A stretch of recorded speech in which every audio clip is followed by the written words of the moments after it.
Hello and welcome along to the Panto podcast. This week my guest is Clive Rowe, the irrepressible Dame himself.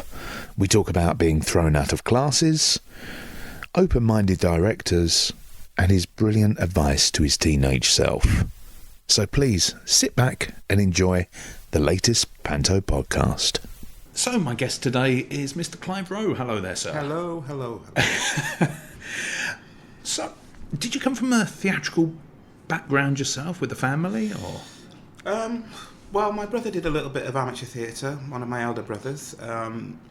But no, the family wasn't a theatrical family at all, no. I stumbled into theatre through friends of mine at school. A guy called Robert Stevenson took me to my first Panto at St George's, East Crompton. And then another friend of mine called Della Fletcher took me to my first actual theatre, which was the Playhouse 2 in Shaw.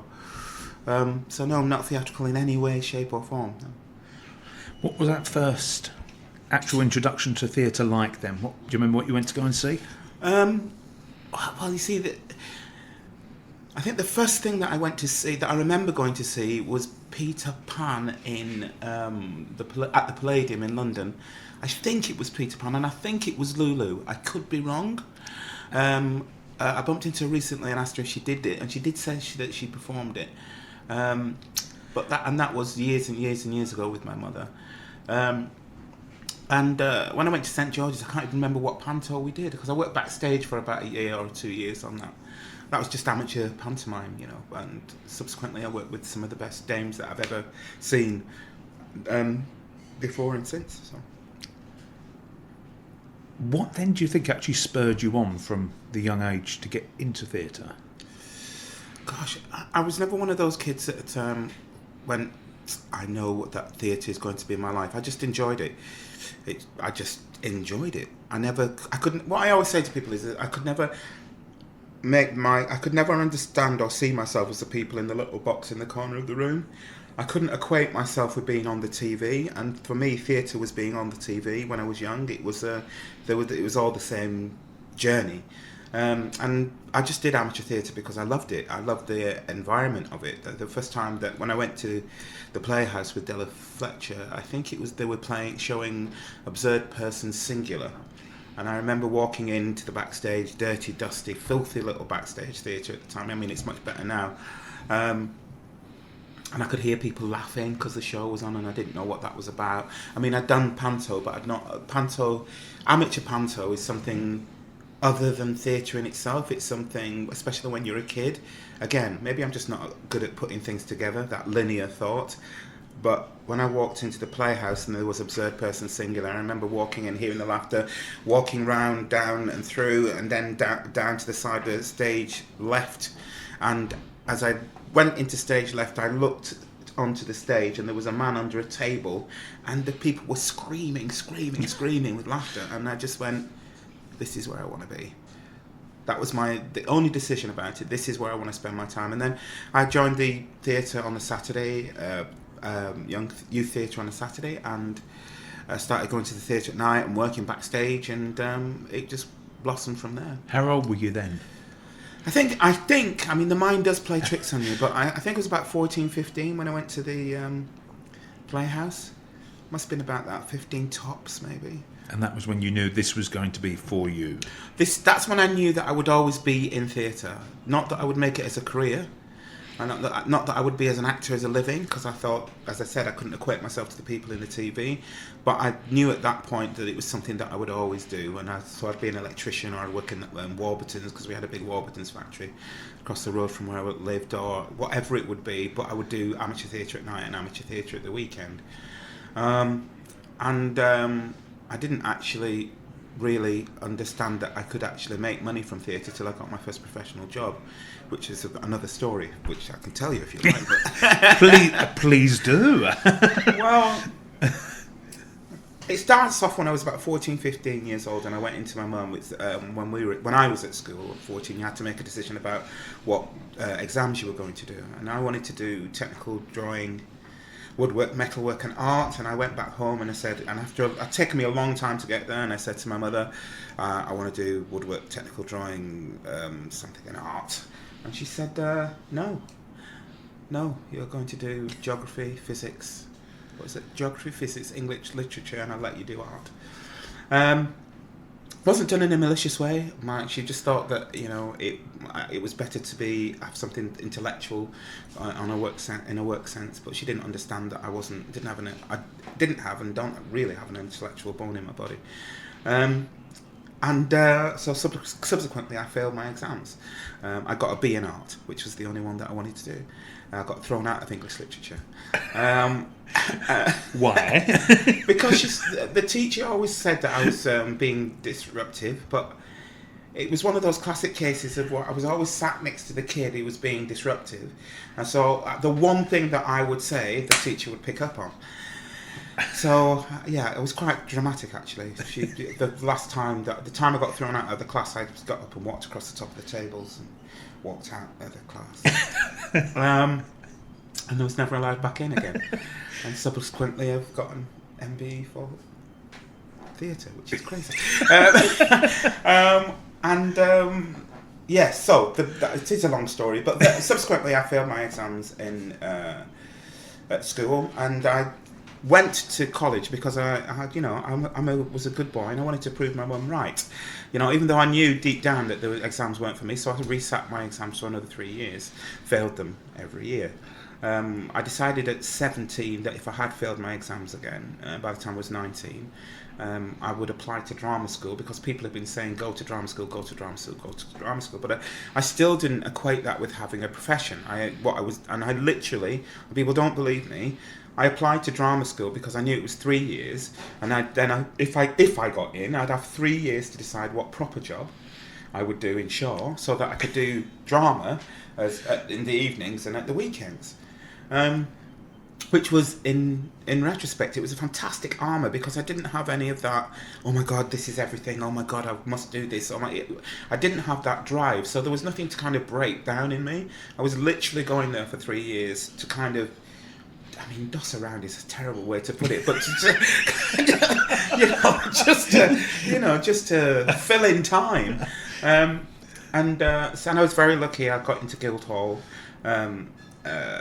first time off, which again was extraordinary. But they have a policy there to not take you too young, and I was 19, so there was no point in sending me away for a year, because I'd already had that 2 years of trying to find out who I was in a kind of, I don't know, society sense. So I got into Guildhall, and I thought, right, what am I going to do? I got thrown out of one of my classes at Guildhall.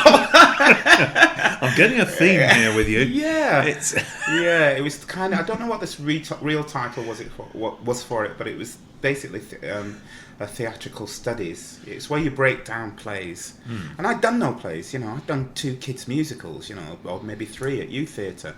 And there was this, I think it was called Masterpiece. It was called either Masterpiece or Masterclass, a piece of theatre that had just come out in 1982, 83, 84. It had been massive in America. And we were all sat, I've never told this story on live radio before, or live anything. We were all sat around in a big circle, and I was at the end of the crescent, and the teacher started at the other end, and we'd been sent away, and he said, what's your favourite? I want you to come back and I want to tell me, what is your favourite piece of theatre and why? So it started at the other end, and somebody was going, Othello, or blah blah, or this masterclass, because it's the depth that, because we had lots of people who come from university, who come from very very clever people, and I don't begrudge them that in any way at all, but in any way sense at all.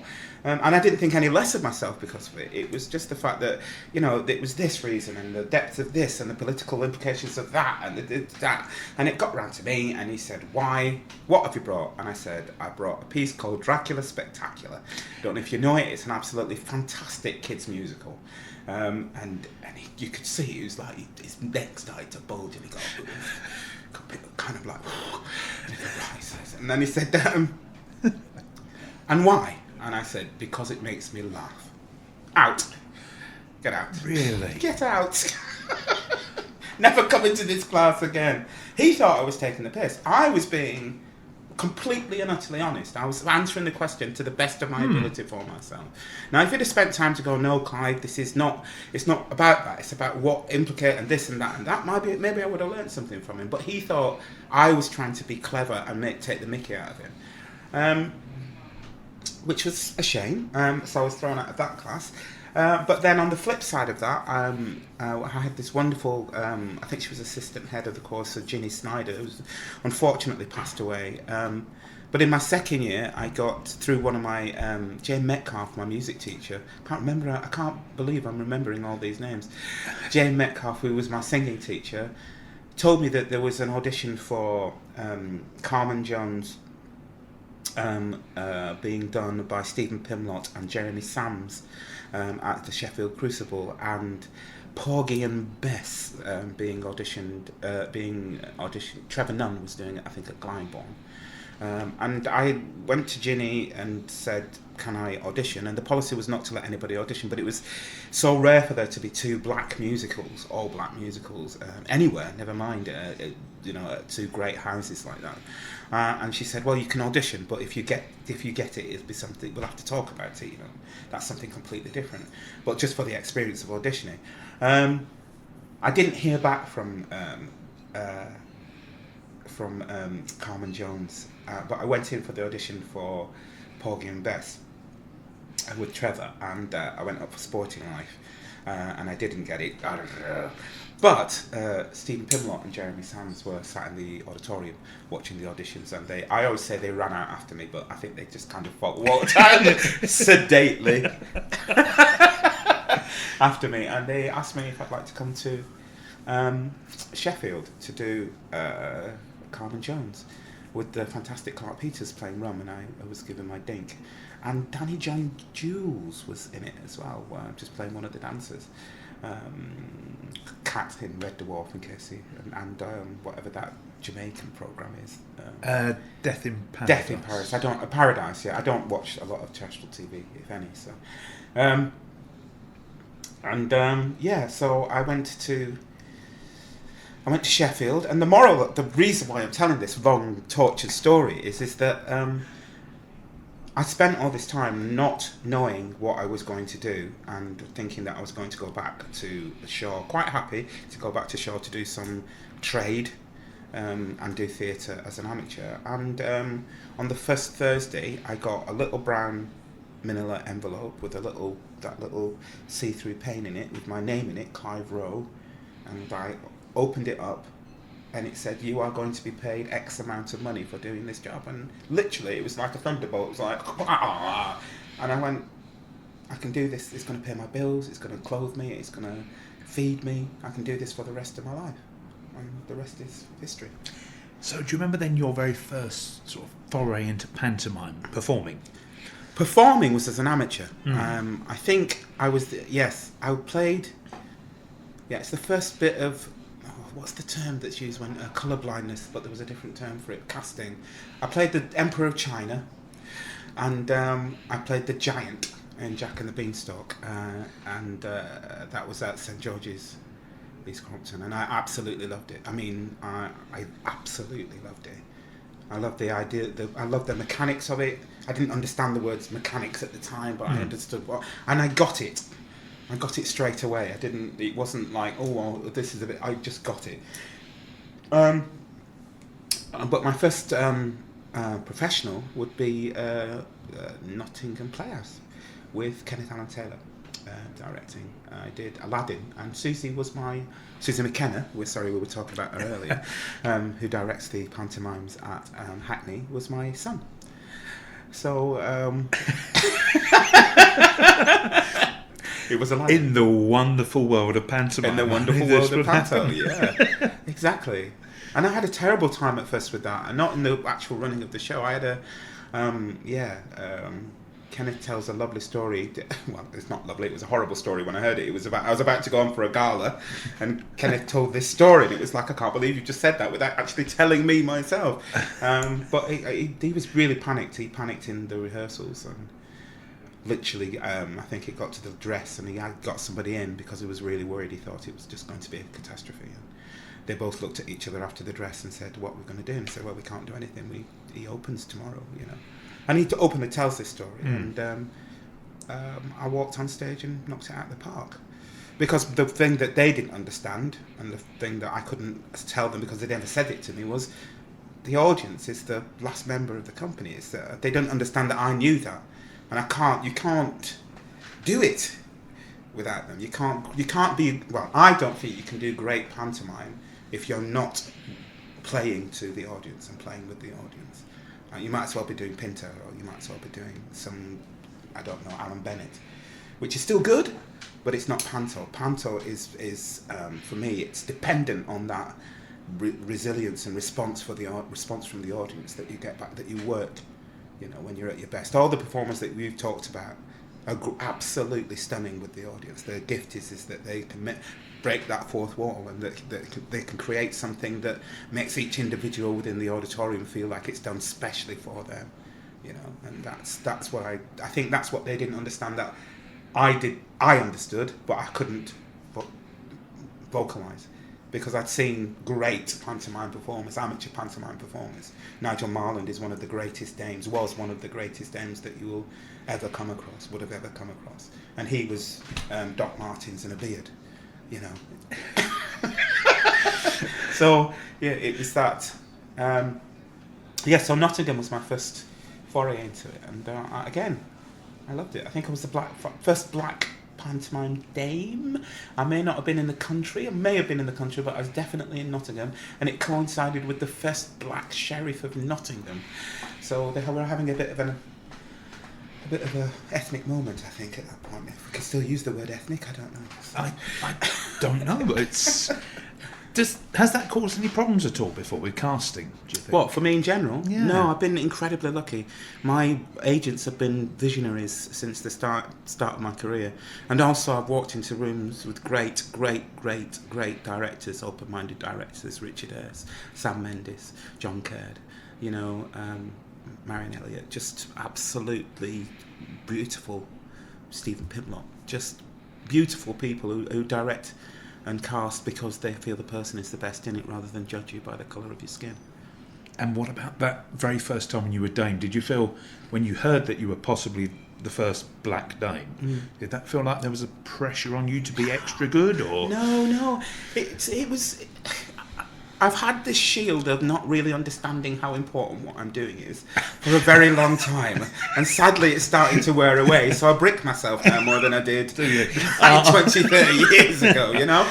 But that when I was first coming into it, it was more about being, it was more about how much I enjoyed myself, because I knew that if I was enjoying myself, I was doing the best that I possibly could. I mean, I got worried, I got nervous, I got all those things. But the thing about me for playing Dame is that I've got to have fun. If I don't have fun, if I'm not having fun, I'm not playing it right, for me. Because I hope that part of the joy of people watching is watching me having fun. I hope that that's what works. Yes. So, and it's too hard a job not to enjoy it for me. It's demoralising if you don't enjoy it. I've worked with actors in Panto who don't enjoy it. I'm not going to mention any names, but it just destroys them. It's that 2 shows a day, you know, sometimes 12 shows a week. I mean, you know, all those kids screaming at you, trying to fight against that or trying to make it work, you know, people up and down, you know, it's just can destroy you. But I thrive on that, you know. I'm lucky because I can respond to most of it. So. Were you then, as a child, you mentioned about getting sort of thrown out of classes and things like this. Do you find yourself on stage performing to what would have been yourself at that age, to try and sort of go, right, I'm going to get that kid's attention because that... No, you can't. You've got so deep. Sorry, how far are we in? We're 10 minutes in, and No, don't. It's not apology. It's just no. I don't. I mean, I've got to give credit to Susie where credit is due. The first thing she says is it's for the children. It's for the 5-year-olds. You know, it's great if the adults get it. It's great if they have a good time. But if you're not telling the story clear enough for the 5-year-olds, you're not doing it right. So there's been no point of me going, I must make that child. It's just that that's what I've got to do. It's part of what I do as a dame. Now, if I can get something in there that is a bit double entendre, not blue, because I don't agree with blue panto either, but I can make an adult smile and make a child laugh and an adult smile. Now that's perfect. That's absolutely perfect, you know. But no, I don't see myself out there.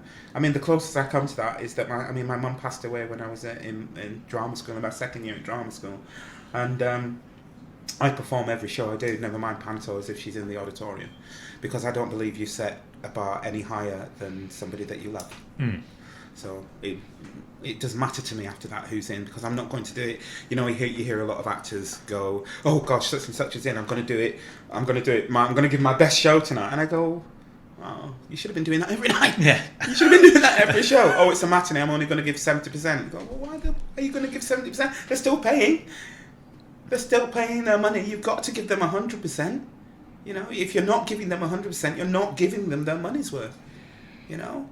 And if you're tired and you go home and you're tired, that's part of your job. I go home and sometimes I'm absolute. I mean, look at the size of me. I'm huge. Just walking up the stairs kills me, you know.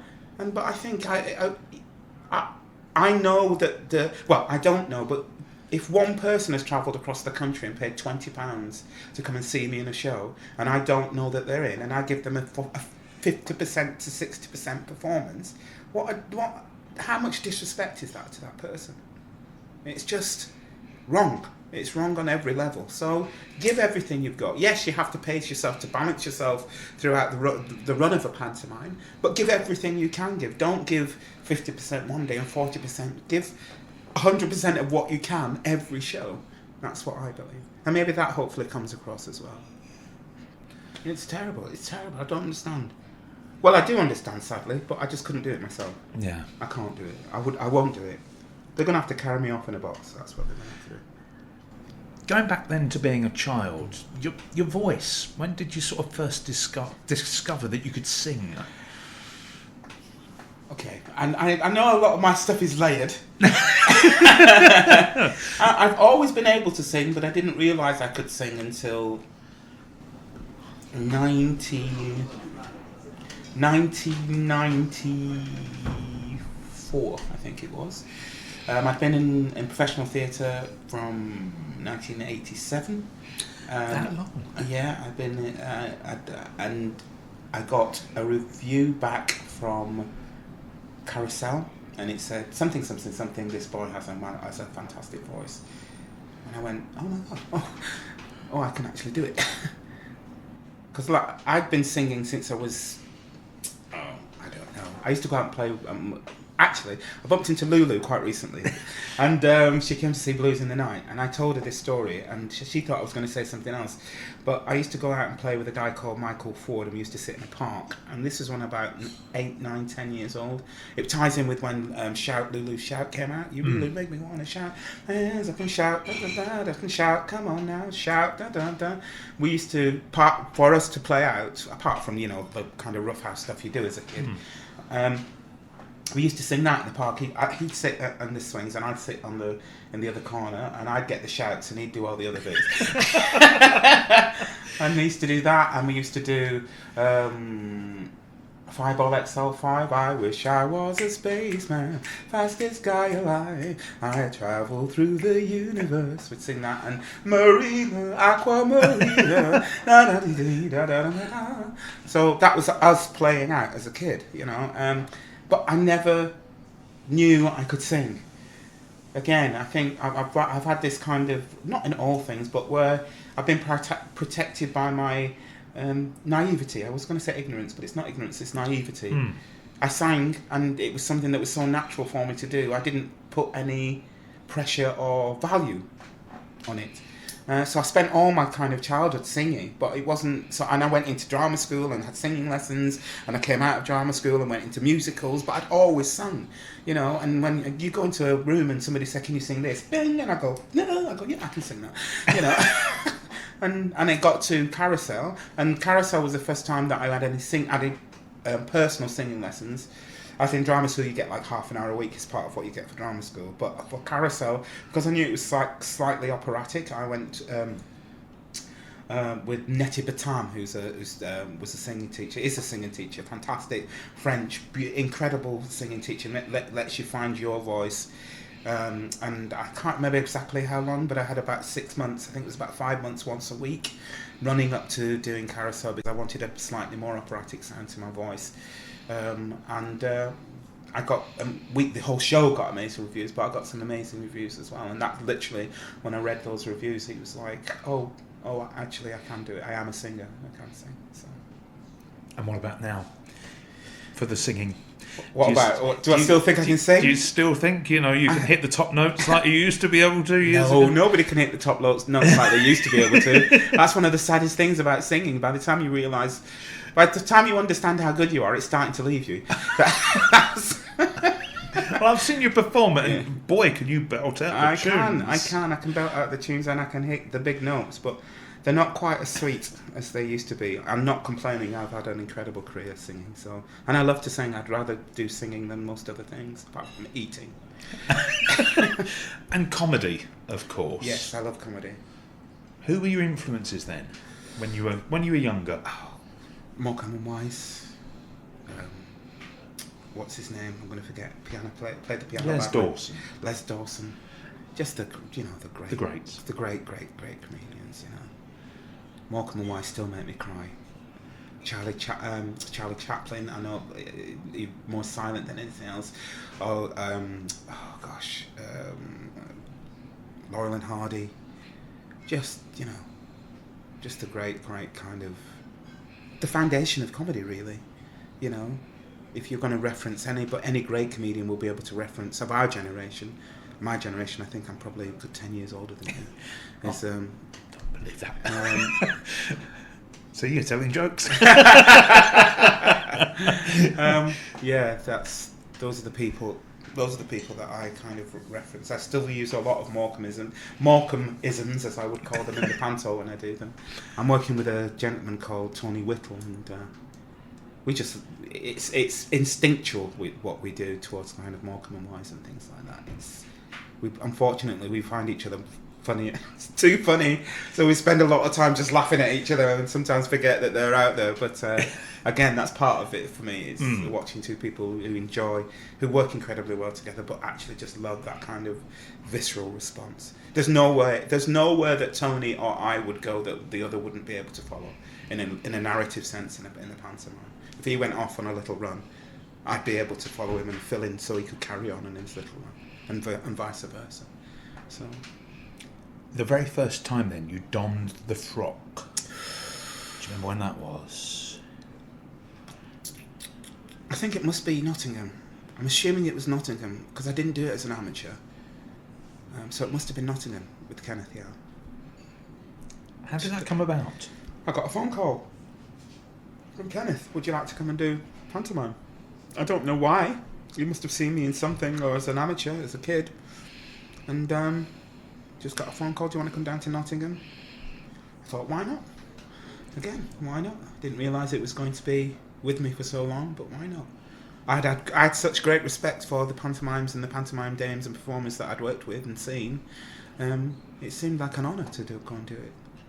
And the look. How did you sort of decide? Because every dame has their own sort of trademarks here and there. Be it the shoes, be it the hair, be it the makeup. Yeah. How did I'd done a little bit of makeup work at college, and there was nobody there to really help me. So, and I had this idea. I'd had kind of visual ideas of other dames, and I knew that I wanted it to be almost like a clown makeup rather than a drag or a mock of a drag. I didn't want it to be like a lot of the people. We spent a little bit of time looking through some of the photos on this gentleman's phone. Yes, previous guests. And I didn't want it to be as what's the word? As hard or as anything I say is going to sound like a negative, and I don't mean it in that way. Basic. I didn't want to be as basic as some of the pantomime dames that I'd seen. I wanted it to look classy. I wanted it to have that feeling of that cross between a man playing a woman but still being a man and still giving tribute to women rather than mocking women's makeup. I wanted it to be proper makeup, but obviously a man's idea of what that makeup is, rather than, but not drag makeup, which is beautiful makeup, you know, with beautiful lines and all the kind of, but just that in that kind of area where it kind of sits between all of them. And I'd always wanted my makeup to be put on there's a museum somewhere, I don't know if it's still going, of clowns' makeups. They paint them onto goose eggs.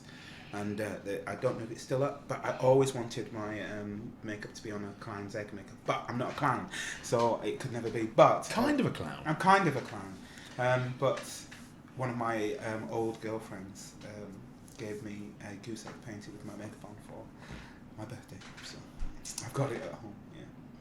So how then did you come up with your own individual look? Were you practicing at home much, or with the family? Or? I wasn't practicing at home. No, just it's one of the great things of working with people like Kenneth and even Susie at that time when she was being principal boy is what advice they gave you was great advice. So if I went on in the dress and they would say, no, you need it to be brighter, you need it to be bigger, you need to have more defined lines, you know, and that was basically it. No, they didn't say that is wrong. They just went, this is what you need to change and to form and to bring your eyes out, to do this and to do that. How much of your mum is in your performance, would you say? None. None. apart from my genetic code, no, none. I don't try and play my mum. No, gosh, no. Oh no. Or any family members, because you do hear that as well, aunties and... No. Mine is just women in general. It's just the idea of enjoying femininity rather than kind of any specific woman. No, there's no specific woman because it's... And again, it's pushed by that idea of what men perceive, especially our generation of men perceived how women were. I mean, that perception has changed, you know, quite rightly, you know, to present day. But that it's finding the way to... And because of that, you modify your dame as well. I modify my dame because it's a different era. We're talking about over 20 years, and I've never wanted to offend. If anything, I've wanted to celebrate, you know. And again, it's people think it's really a lot of people think it should be really easy to play a dame, but it's really not, because you're treading on so many lines, you're balancing on so many lines all the time, and you have to, even within the performance that you're giving, you have to listen to how your audience responds. Because if you do something in a certain way and you get nothing, then there's no point in carrying on doing that in that way. If you get something for something that didn't work the night before, then you have to try and run and move with that for the rest of that performance. So it aids you in that kind of flow and taking the audience with you. So there'd be no point in me going, I'm going to base this on my mum, for me, because my mum is I've got very brick wall ideas of who my mother is, and it would be unchangeable. Yeah. For all the best will in the world, she was an amazing woman. But if I went on performing my mum, it would be a rigid performance of who she is. And so what I do is I go on and, I let her out. I just let whoever it is out. I say, I have this thing, I don't know if I've ever said, I mention it to people. They go, are you ready for Panto? And I go, she's trying to get out. And I have this image. Have you seen the poster for The Shining? Yes. Yeah, well, if you imagine a set of bars and my Panto face and a grimacing trying to get out of the cage for like 9 months of the year, that's what she's like. She's chomping at the bit, waiting to get out. And she gets out a bit in June, July when I do the pictures for the posters. You know, she has a little breath. She gets out, and then I tussle her back into the cage. She's there against the bars, and then I start rehearsal, and she's just slowly comes out. And it's not method. It's just this persona that is there, and I kind of just give her free rein. I go on, enjoy yourself, and sit back inside her and just let her get on with it, you know. And then after Panto, I'll bustle her back into her cage. Yeah. It sounds like you absolutely get so excited throughout the year thinking about pantomime. I do.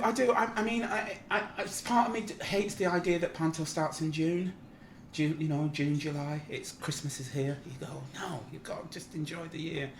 I do find it tiring, but once I'm in it, I love it. Once I'm doing it, I love it. The adrenaline. But the whole atmosphere, the Hackney Empire, because most of the stuff that I've done at Hackney, I had a wonderful time at Wimbledon, with them, year before last, 2-3 years ago I was at Wimbledon, with Al Murray. Wonderful time with Al Murray at Wimbledon, and the building was brilliant. I had a lovely time at Whitstable with Hale and Pace, and the time it was lovely there. But my home for Panto is Hackney, and so from the minute I get into Hackney, from the first day of rehearsals, it is like coming home, and so it's not just the show itself; it's the build up, and you get frayed tempers. I'm not saying it's paradise. I'm not saying it's walking on lotus petals to work every day. Let's not be ridiculous. What a rider that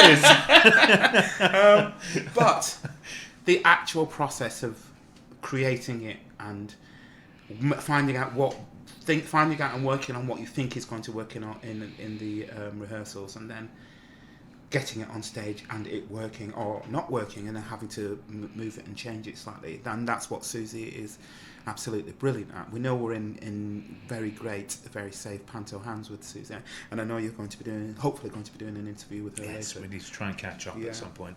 She's away at the moment. Yeah, she is. She's writing the Panto. So. Is she? Yes. Oh. She could have sent me over to her. I would have liked to have seen her at work. How much input do you get then into the scripts? Well, I suppose in essence I get quite a lot of input, and it's. I don't want to. I was going to say that. Well, I kind of always start with a big section of an opening section, which is about 5-10 minutes long of dialogue with the audience. Susie comes in with a very strong idea of how she wants it and what the shape of it is, and the gags. And what I will do is I'll make it my words. I'll do the same gags, but I may shape them in a different way, or I might drop a little extra gag in somewhere. And if it's good, she's up for it. She's not precious in the sense of I've written this, you have to do it. But she is precious in the sense of I won't just put it in because you want it in. I'll put it in because it works and it's good.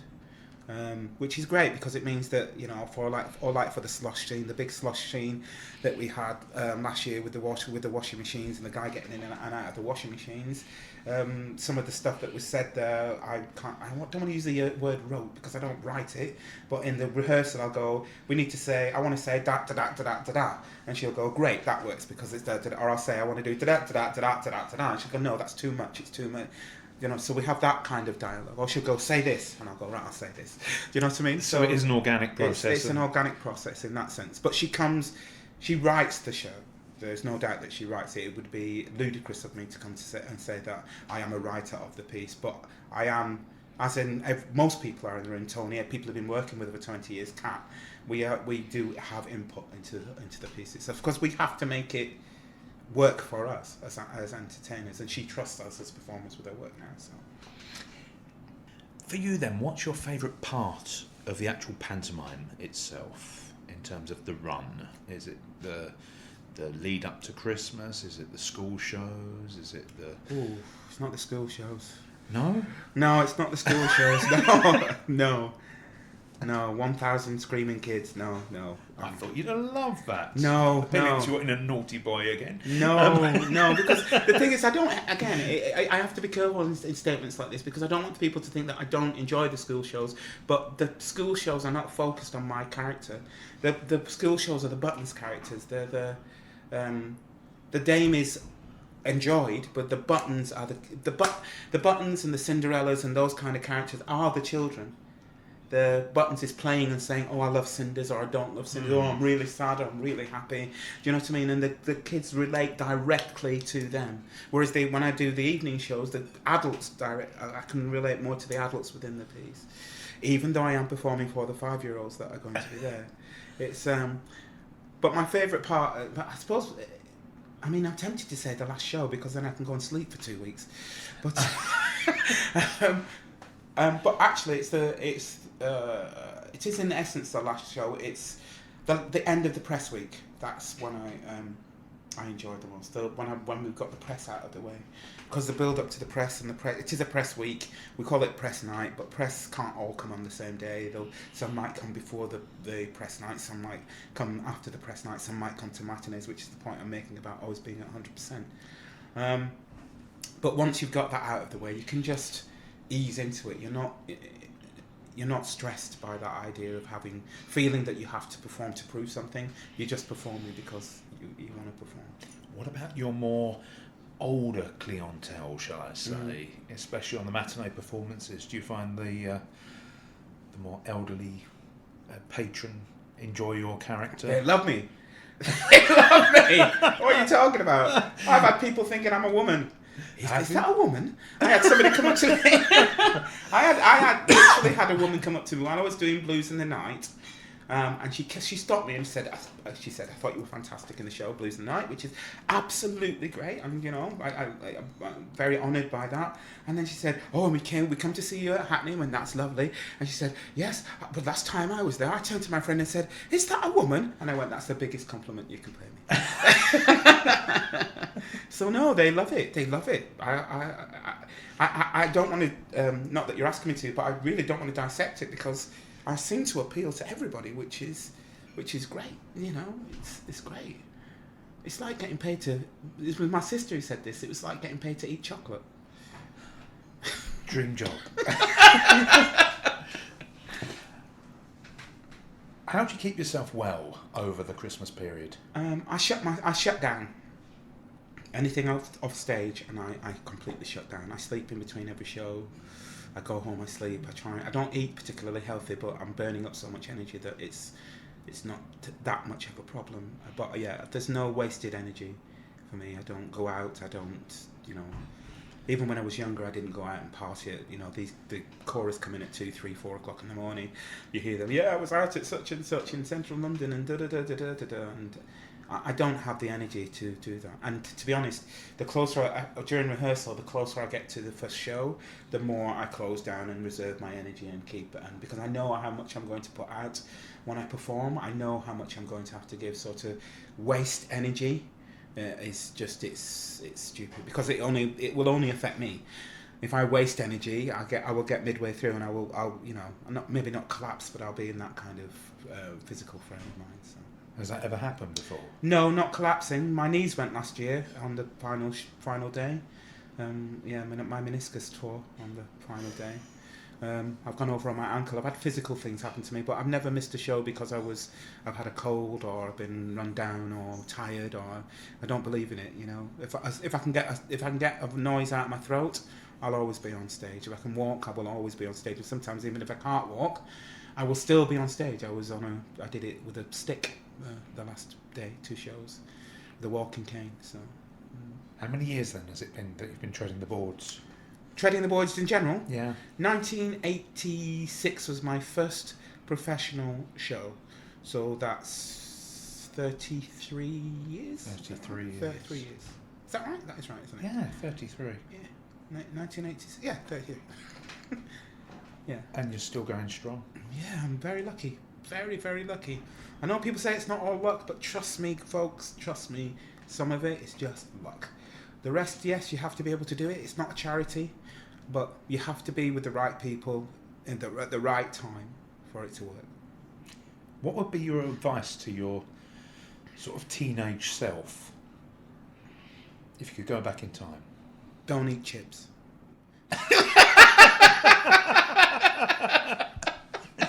Wrong with chip here and there, is it?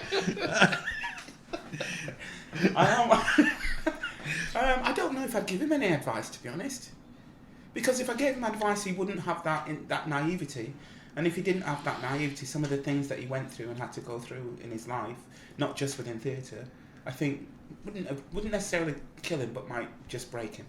And I think his naivety was the one thing that's got me to where I am today. I might say, there's this job that you should have done, or don't do this job. But again, it's that in retrospect, you got to live. Every individual's got to live their life, And I could say these are the numbers for the lottery, but then I'd be a completely different person. probably wouldn't end up doing Panto, you know. So I don't think I would give him any advice.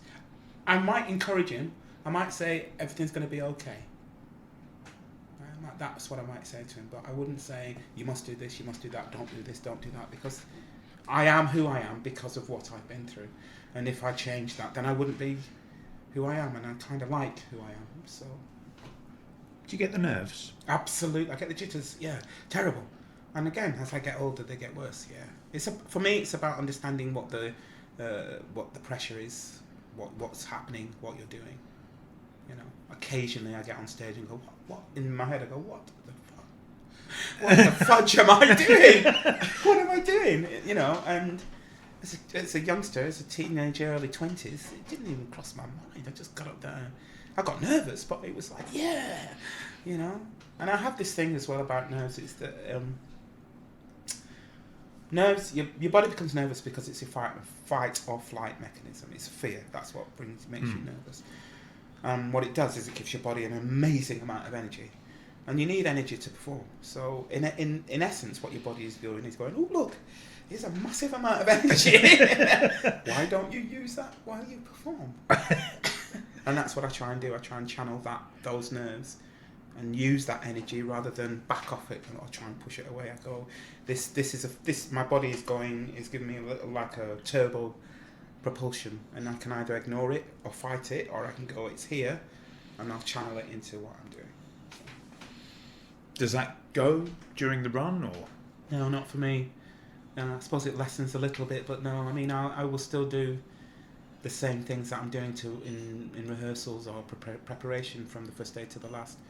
And like I say, it's not every show is important to me. I sometimes get bored halfway through a run. That's what does happen to me. But when that first happened, I just got bored, and I would deal with it and go, oh, I'm a bit bored now. But actually, I now understand that I'm not bored. I know it. And those are two completely different things. And my body's going, you know this, and I was taking that as boredom, rather than, oh, I know this. So you're mistaking being comfortable with it for boredom, and it's not boredom. It's just I suppose it's what your body's saying. Stop. You don't need to worry, because if you're not worried, you can just get on with it, you know. But I still get worried. I still get uptight about it. But but I do sit in the idea that I've got to this place because I do know it, which is a weight off, you know. But I still run lines, you know, depending on how big the part is and what I'm doing. I'll still run them all the songs, all the dialogue on the train, on the bus, on the way in.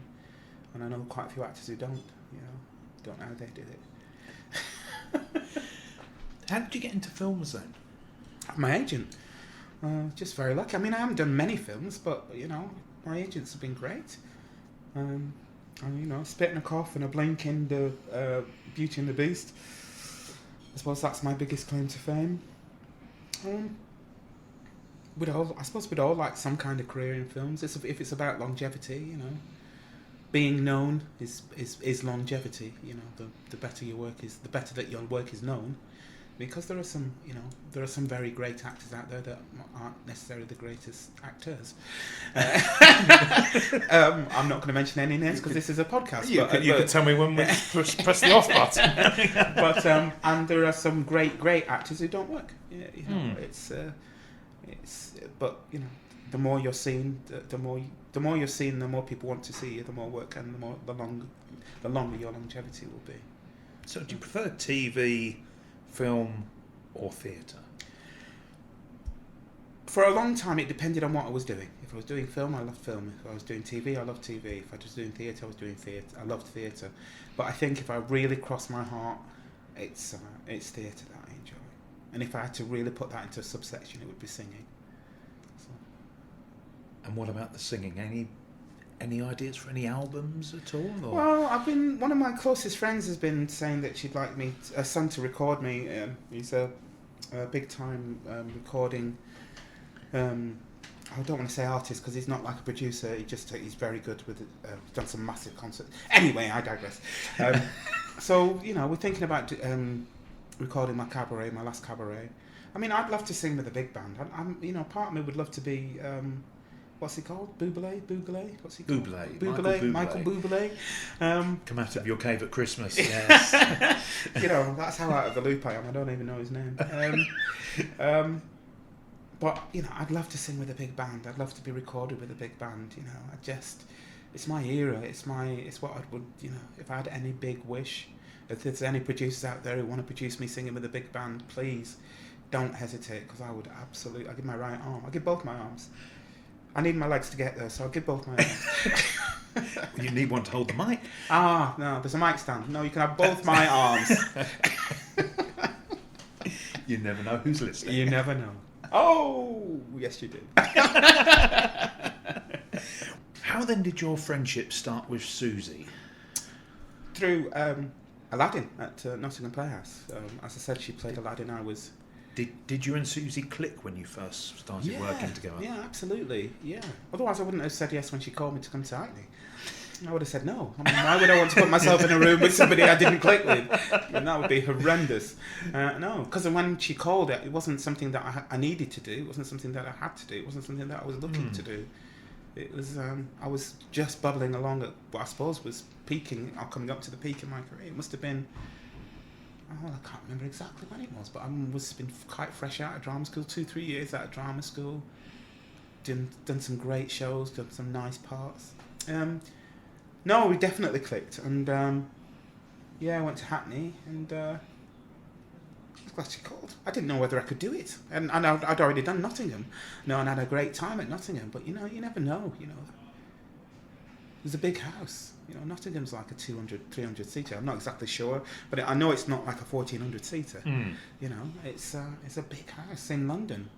And I was, again, because I was naive, I didn't really understand what I was doing, in the sense of I was coming into London as one of the first black performers to do a pantomime Dame, which is a kind of a quintessentially British, Caucasian kind of environment and industry. Less so now, but at that time it was. And banging in a statement saying this is something that I can do, and I can do well. And they probably thought I was saying I'm brilliant, but I was just saying I really loved this, and I'm going to have a great time with it. I hope you enjoy me doing it as well. But Susie saw it. Susie understood it. So, what prompted the move then? Because originally you're from Manchester. From Manchester. So what prompted the move to London?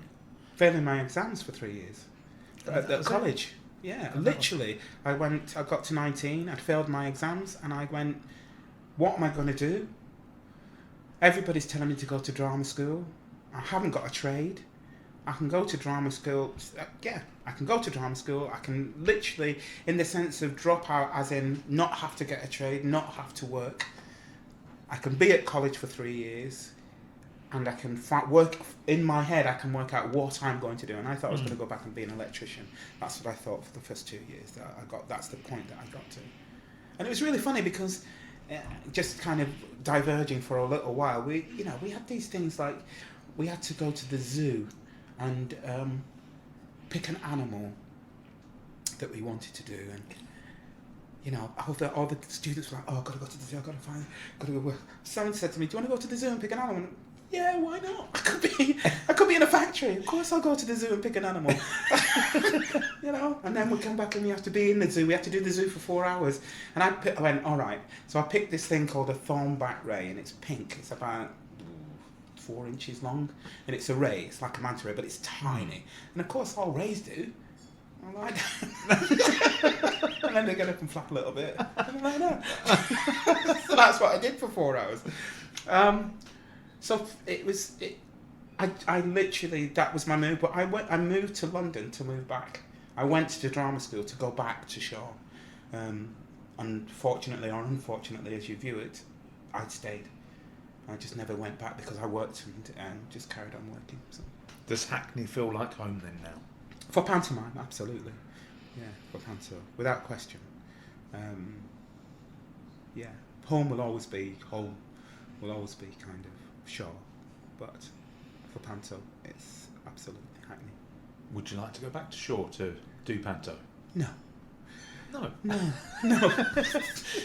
No, I wouldn't. I love Hackney, and yeah, I've got a very specific connection with Hackney and structure to the pantos that we do. And I've tried other pantomimes. I've tried the Kudos Panto at Wimbledon, and I loved working with Kudos itself. But the structure of the panto for many of the pantos, unless you're Christopher Biggins, is structured around the main artist that comes in, whoever they may be. And for me, I have to be the centre of the panto, not just on an egotistical level. I'm sure it is slightly egotistical. But I think the Dame has to be for a pantomime to work. The Dame has to be the centre of the panto, and if you don't do that, you're left with two characters trying to do the one thing. And that's what I find when I work with Kudos, was that the guy that I was playing opposite was fantastic. Al Murray, brilliant man, lovely man, incredibly funny. Guy and generous, and I'm not just saying that because he might be listening to this. He really was and is a lovely, lovely man. But I found that the Dame's lines were split between us, and you can't. There's nothing worse than watching somebody else saying the lines that you know fundamentally as a Dame you should be saying, and I can't. I just couldn't, unless I become huge, so that I can go into. Do that. I don't know if I will ever work with Kudos again. I don't even know if they will want me to work with Kudos again. I don't know if Susie would ever let me go to work with Kudos again. And I did a show in Whitstable with, as I said earlier, with Hale and Pace. And again, beautiful, beautiful people, generous comedians. But again, I was playing to them rather than with them. And it's just not a good fit for me. It's another reason why I don't like doing Uglies, because Uglies, you're sharing that Dame persona. You can't, even though Dames are not evil or bad, you're sharing that female kind of persona with another character, and it just doesn't sit well with me. I either want it all, or I don't want it at all. And for whatever reason that is, and that's why I work at my best. So no, that's why I don't want to go back to Shaw to do it, because I'd like to bust them all from Shaw to come and see me do it at Hackney, but I don't want to go to Manchester Hippodrome and do Dame. We'll ask Susie to get the buses sorted and the coaches. And I hope that doesn't upset anybody, but it's just not what I want to do. So. Could you ever play a baddie? Yeah, of course I could. Not as well as I play a Dame, but of course I can. A baddie's a Dame in a dark suit, aren't they?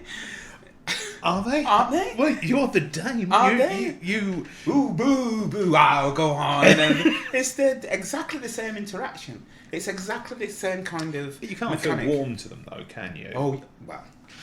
Towards a baddie? Well, kind of. I'll tell you what, I don't know how Susie does it, but the majority at the end of most pantomimes, the baddie's redeemed, and there's a little kind of, for when he gets redeemed or gets picked up by the Dame. As an audience, can you feel towards them? No, I suppose the function is not to be warmed to, but the mechanics of what they do, they come on stage, they break the fourth wall, they talk directly to the audience. The interaction with the audience depends on how they react back towards them. That's you could be describing a Dame up until that point. It's just that they're there for boos and hisses, and the Dame's for cheers and claps and laughs. And baddie gets laughs if he's doing it well. Have you done baddie before? I've never done baddie. No, I've never done baddie.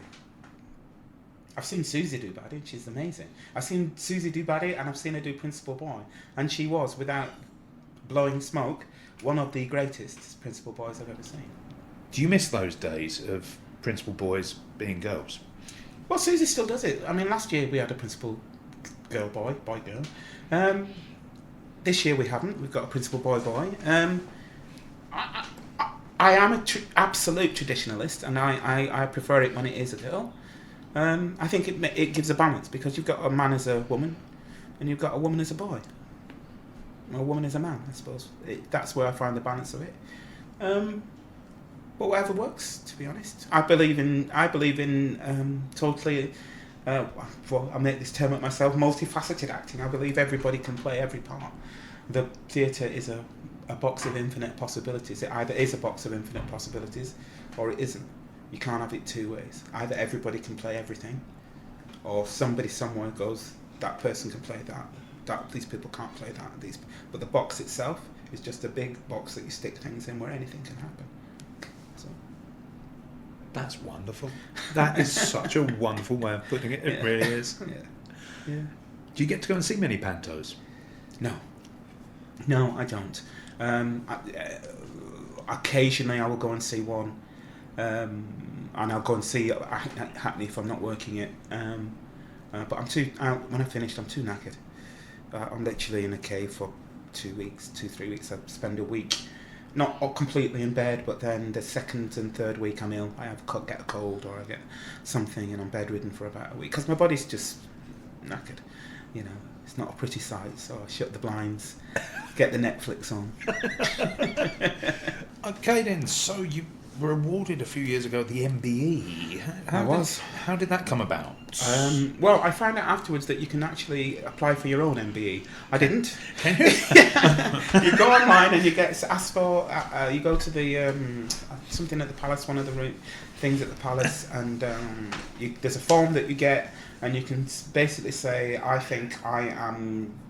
Worth an MBE. I'm worth an award. Will you please look into me? And what they do is they basically look into you for 12 to 18 months, 2 years, and decide at the end of it what you should get.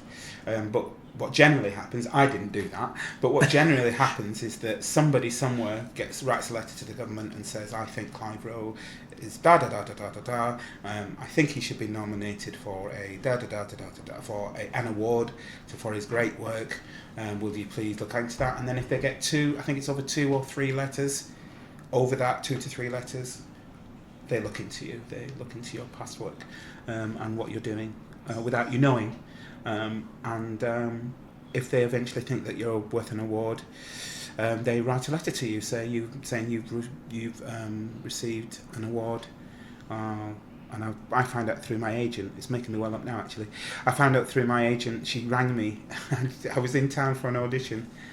Maureen rang me up and said, just really casually, she went, Clive, is there any chance of you coming over to the agency? And I went, yeah, why? She said, you've been nominated, been given an MBE. And I went, stop it, Maureen. Stop it. That's a cruel thing to say. Stop it. And she went, no, I'm absolutely and utterly serious. You've been given an MBE. And I went over and I looked at the letter and I cried. I wept. Because I knew that the thing for me is I knew that my mum would be incredibly proud because my mother never got to see me perform professionally. She never got to see me work after I went to drama school. She died, like I said, in my second year. I knew that it would be like a massive weight off her shoulders because she would have been worrying. I don't particularly believe in an afterlife, but if there is an afterlife, she would have spent a lot of it worrying about me. I'm shutting her eyes. But apart from that, but I knew she would be incredibly proud, and that was important to me. And I had an amazing day, and I want to make this point as well because it's very, very important to me. It was an amazing thing to go to the palace. It was an amazing thing to have William give me the award, but that didn't really matter to me. It was the nomination. It was the fact that someone had written a letter saying that I think Clive Rowe should be da da da da da da da da da da. And even if I'd never got one, the fact that I knew that from the fact that I got the MBE, that's what makes me well up. That's what makes me get tearful. So. Have you got your suspicions who it was? No, I say that markedly because I have one, but I'm not even sure that it's. I would rather not say, but if it wasn't him, then I have no idea who it was. Which is kind of nice because it could be, maybe when I don't know. Somebody saw me in something and just thought it was marvellous. You never know. Her Madge may have been in the audience. I was just going to say, I performed to her Madge. Have you? And Charles and Queen Mother. I was on I was going to say her birthday. I think it was her birthday. Myself, Roger Moore, somebody else did. I think it was Brush Up Your Shakespeare. I think it could have been. I've been in so many galas so many times that it kind of all blends together. So. Well, this leads me on to my very last question. Okay. Your dream pantomime. You can choose the production, you can be in it, you can be in the audience watching it, You can choose the theatre. And your cast can be alive or dead. Oh, wow. Gosh. Oh, gosh. That's really tough, you know. It's really tough in the sense that I think you want, not that you want me to say, but I think you expect me to say certain things. And what I'm going to say is Mother Goose, Hackney Empire, In It, Tony Whittle, Cat, Carl Paris. Basically, what I'm saying is I've done it. You've done your dream. I've done my dream panto because it's Hackney's Panto is my dream panto. Now, you know, there'd be no point in me going, I want to do it at the Palladium with, I don't know, I have no idea, you know, some amazing Lionel Richie and Stevie Wonder and, you know what I mean? And people do. I've done my dream panto. I've done it.